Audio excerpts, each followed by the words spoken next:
Quando olhamos para a história de Jeremias e nos vemos no papel de Jeremias como sendo servos de Deus, pessoas que conheceram o Senhor, que buscam viver a vontade de Deus, nós aprendemos algo importante. Qualquer um de nós pode em algum dia estar no fundo do poço. Sim ou não?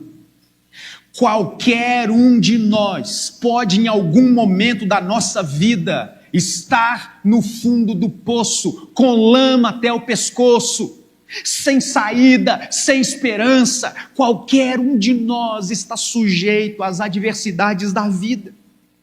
Muitos personagens bíblicos viveram momentos difíceis na sua vida. José também foi lançado num buraco. E alguém pode dizer, pelo menos o dele não tinha lama, mas também não amorteceu a queda. Caiu no duro. Ele ficou preso. E se isso já não parecesse injustiça suficiente, ele foi vendido pelos irmãos como escravo. E se isso já não fosse o fundo do poço suficiente, ele foi acusado de assédio sexual pela mulher do chefe, do seu dono. Meus irmãos, isso é ou não é estar no fundo do poço? Daniel, o homem de oração, foi lançado na cova dos leões porque falava com Deus. Ananias, Misael e Azarias foram lançados na fornalha de fogo ardente porque decidiram não se curvar diante dos ídolos. Elias foi perseguido por Jezabel. Elias ficou até meio depressivo com medo de Jezabel. Homens e mulheres ao longo da história enfrentaram dificuldades. Todos nós passamos por dificuldades ao longo da nossa vida. Mas é muito interessante perceber que mesmo enfrentando dificuldade, nenhum desses servos fiéis do Senhor viveram para sempre no fundo do poço.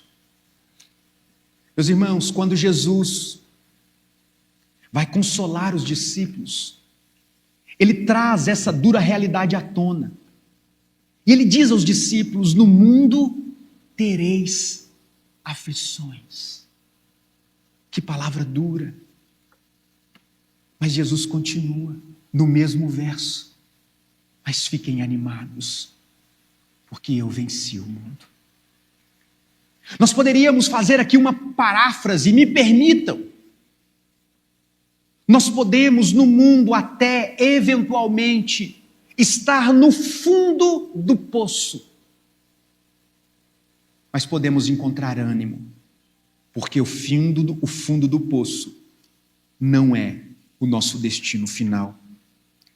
Nós vivemos um tempo onde se prega o evangelho da vitória, um evangelho triunfalista, uma solução tabajara. Venha para Jesus e todos os seus problemas acabaram.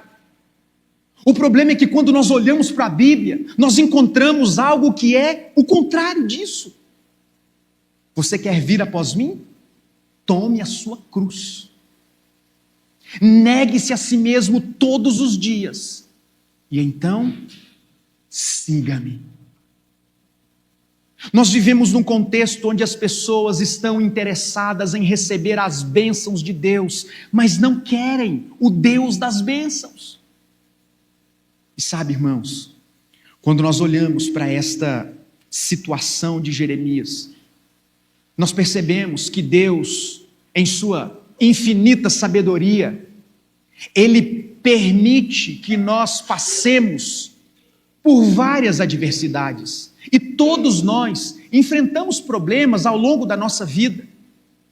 Mas a disciplina de Deus nunca é para sempre.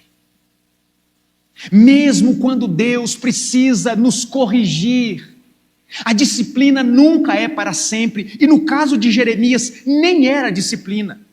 Jeremias estava sofrendo pela maldade dos seus irmãos.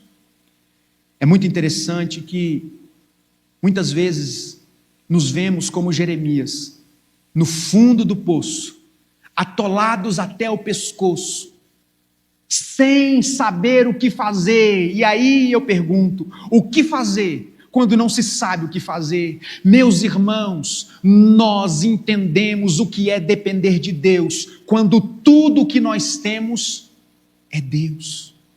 Jeremias teve Ebed-Meleque, alguém que mediou a justiça, tirando Jeremias do poço.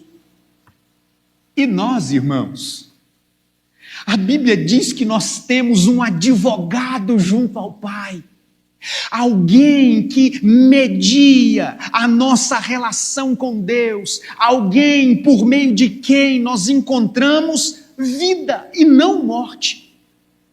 Portanto, nós aprendemos com esse episódio que nós podemos eventualmente até estar no fundo do poço. Nós podemos eventualmente até sermos objeto da injustiça de pessoas más, nós podemos sofrer as consequências do pecado, mas nós nunca estaremos completamente desamparados.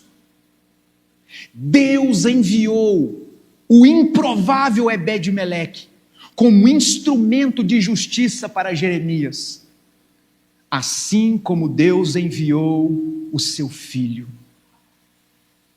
E por meio do seu filho, nos salvou da morte que era certa.